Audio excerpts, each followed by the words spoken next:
अपनी गंभीरता संवेदनशीलता का परिचय देते हुए मेरे पत्र में तत्काल प्रमुख सचिव स्कूल शिक्षा विभाग को निर्देशित किया कि आप पॉलिसी बनाइए और इसके इम्प्लीमेंटेशन के लिए एजेंसी जो होगी वो चाइल्ड कमीशन होगी। पूरे प्रदेश के शासकीय स्कूलों में जाके हम इस बात का निरीक्षण करेंगे और प्रोत्साहित करेंगे कि नियमों के अनुसार मिडिल प्राइमरी स्कूल तक के बच्चों के बस्ते का वजन निश्चित रूप से शासन के गाइडलाइन के अनुसार हो और ये कम हो। अभी हम according to motor vehicle act safe जो ट्रांसपोर्टेशन है, जिस पर हमने सेमिनार किया था अभी सुरजन स्कूल पे चौबे कॉलोनी में, कि बच्चों के परिवहन के लिए जो बसों का ग्रामीण और शहरी क्षेत्रों में उपयोग होता है उस अधिनियम का अध्ययन किया जाए तो 40 की स्पीड में स्पीड गवर्नर एक चीज होती है, गाड़ी में वो लॉक होनी चाहिए। एक्सीलेटर कितना भी दबाया जाए ड्राइवर के द्वारा गाड़ी 40 के ऊपर भाग नहीं सकती। तो माननीय ट्रांसपोर्ट मिनिस्टर से भी हम मांग करने वाले हैं कि ट्रांसपोर्ट और पुलिस विभाग कोऑर्डिनेट करके पूरे प्रदेश में अभियान चलाए और स्कूलों में उपयोग होने वाले सारे बसों की स्पीड गवर्नर लॉक होनी चाहिए ताकि भविष्य में किसी भी प्रकार की आकस्मिक कोई दुर्घटना की संभावना ना बनी रहे। इसमें खैर निवेदन होगा बसों में कैमरे लगे, सिक्योरिटी कैमरे लगे, उनके चीजें सुविधाजनक हो, जो बच्चों को एक्स्ट्रा भर दिया जाता है। गाइडलाइन है उसपे, जीपीएस सिस्टम, परिचालक, कंडक्टर का भी लाइसेंस होता है, लोग उसको उपयोग नहीं करते, नियमों पे जाते नहीं। माननीय सुप्रीम कोर्ट की गाइडलाइन है उसमें। ऑटो रिक्शा में बच्चों को भर भर के स्कूलों में परिवहन किया जाता है। पुराने खंडम गाड़ियां हैं, ओमनी वगैरह, इन सब में बच्चों को इस तरह कदर भर के लेके जाया जाता है ट्रांसपोर्टेशन में। सब गंभीर विषय है और इससे भी ज्यादा गंभीर विषय है स्कूलों में, जो बड़े बड़े स्कूलों हैं इनमें देखेंगे कि बच्चे जो है बहुत हाई स्पीड गाड़ियों को लेकर चलते हैं। और अभी कुछ दिनों पहले यहाँ पर एक्सीडेंट भी हुआ, एक बच्चे की मौत हो गई। ये जो बच्चे हैं गाड़ियों को लेकर जाते हैं और इसके बाद खाली रोड पर बहुत तेजी से गाड़ियों में रेसिंग वगैरह भी लगाते हैं और ये सब दुर्घटनाओं का कारण लगातार बनता है। क्योंकि ये सब मामलों में लाइसेंस वगैरह उनके पास होते नहीं है तो पुलिस भी इन मामलों को दबाती है, पेरेंट्स भी दबाते हैं और ये मामले सामने नहीं आ पाते हैं। बच्चे मोबाइल लेके स्कूल जा रहे हैं। हम सभी व्यवस्थाओं को दुरुस्त करने के लिए अपने अपने समय में बेहतर प्रयास करते हैं। जब भी कोई नया आता है, नई विचार लेके आता है, लेकिन एक बढ़ता हुआ बच्चा अगर हाई स्पीड की 5 लाख रुपए की 2 लाख रुपए की बाइक लेके स्कूल जा रहा है तो फर्स्ट रिस्पॉन्सिबिलिटी तो उसको जन्म देने वाले, साथ देने वाले उसके माता पिता की है। उसके बाद आरटीओ डिपार्टमेंट, पुलिस डिपार्टमेंट और child commission, state government responsible है। ये तो जागरूकता का, शिक्षा का विषय है कि अपने बढ़ते हुए बच्चे अपने बुढ़ापे के सारे अब भारत के रत्न को कैसे माता पिता को उतना ही सुविधा और उतने ही स्पेस देना है जिससे उसका जीवन सुरक्षित हो और कोई प्रकार का अपराध घटित ना हो। सोनल जी, एक चीज की तरफ मैं भी ध्यान आकर्षित करवाऊंगी कि इसके लिए भी अपने को काम करना चाहिए। कई बार आयोग ने पहले भी रिकमेंडेशन भेजी है कि जो गाड़ियों में बच्चों को घर तक छोड़ने के लिए आते हैं ना, तो कंडक्टर में अगर लड़कियां उस बस में हैं, उस गाड़ी में हैं, तो एक लेडी कोई स्टाफ होना चाहिए। इंटरव्यू करूंगा प्रणाम करते हुए आपको।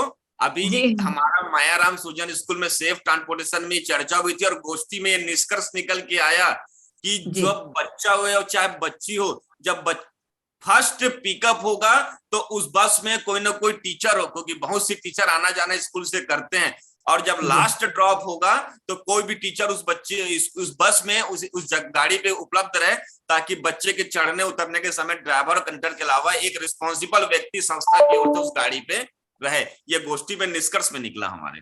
नहीं, बहुत अच्छा है। लेकिन अगर रिकमेंडेशन में हम लोग ये कर देते हैं ना कि जो कंडक्टर है, इसमें क्या पहले देखिए जब ये रिकमेंडेशन कर रहे थे तब ये वास्तव में समस्या थी कि कंडक्टर के जॉब के लिए गर्ल्स मिलेंगी कि नहीं मिल रही थी। अब तो देखिए पेट्रोल पंप में भी गर्ल्स पेट्रोल फिलअप करने में लग रही हैं, हर जगह गर्ल्स हैं। तो अब ये वाला एक्सक्यूज नहीं रहेगा प्रशासन का। तो अगर एक रिकमेंडेशन अपना चला जाए ना कि आपको कंपलसरी करना है कि कोई ना कोई एक लेडी स्टाफ उसमें जो वो कंडक्टर के रूप में रहे, ये अगर उसमें गर्ल्स और छोटे बच्चे ट्रांसपोर्ट कर रहे हैं तो बहुत अच्छा रहेगा। ये मेरा सजेशन। आपकी सलाह सारा आंखों पे, निश्चित रूप से इसके अनुपालन की दिशा में बेहतर कदम उठाएंगे, आपको विश्वास दिलाते हैं। जी धन्यवाद। बहुत बहुत धन्यवाद। शिवानंद जी, कोई क्वेश्चन आंसर हो या कोई चीज जोड़नी हो तो आप जोड़िए। मैं एक बार यशवंत जी से एक बार पर्सनली फोन लगा के पूछ लेता हूँ।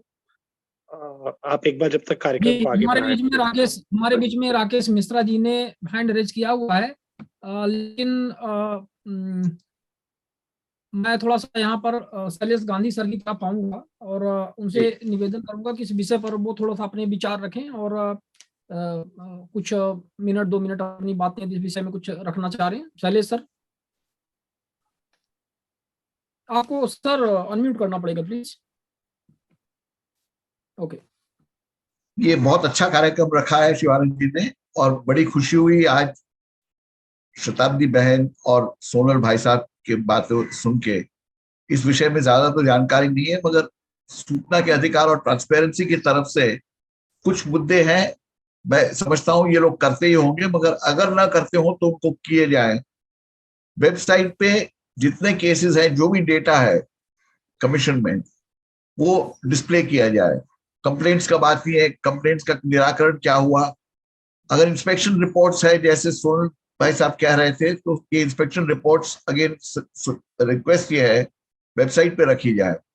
कमीशन का काम ऐसा पारदर्शी हो कि सब लोग देख सके, और सिर्फ अच्छे लोग कमीशन में आए उसके लिए नहीं, अगर कुछ गलत लोग आए तो उनके पे भी दाब होगा अगर पारदर्शिता होगी तो।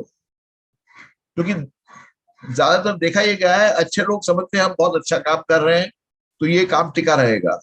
कई कमीशन में ये काम टिका नहीं रहता है, ये आगे चल के कई कुछ न कुछ खामी आ जाती है। तो सबसे बेहतर मेरे हिसाब से ये है कि दोस्त जनता को अगर पारदर्शिता बताए। भारत के citizens are the best monitors for good governance.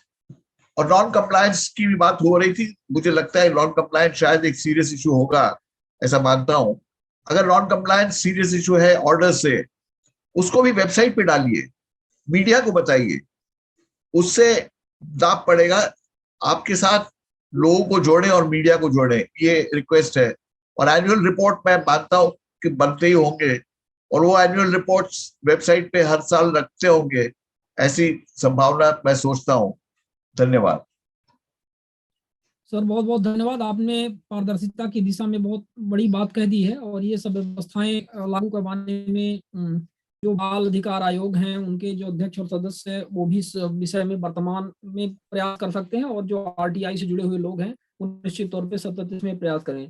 तो हम एक बार पुनः धन्यवाद देंगे मैडम शताब्दी पांडे जी का, श्री सोनल कुमार गुप्ता साहब का, और श्री नंद कुमार नंदलाल चौधरी साहब का, कि उन्होंने अपने बहुत महत्वपूर्ण विचार रखे। लेकिन यहाँ पर कुछ प्रश्न है जो कुछ शिवानंद पूछना जी, चाह रहे हैं हमारे साथ जो है राष्ट्रीय अध्यक्ष जो पूर्व सदस्य है राष्ट्रीय बाल अधिकार संरक्षण आयोग से यशवंत जैन जी जुड़ चुके हैं, तो प्लीज उन्हें आप को होस्ट कर ले।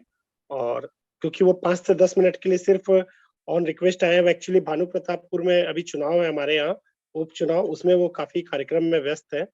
लेकिन चूंकि उन्होंने समय दिया हुआ था और हमें जो है हमारे समय के उन्होंने उसको सम्मान रखते हुए वो हमारे साथ जुड़ चुके हैं।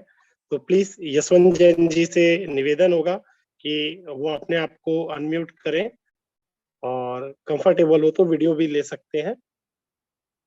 प्लीज यशवंत जैन जी सर को को होस्ट करें।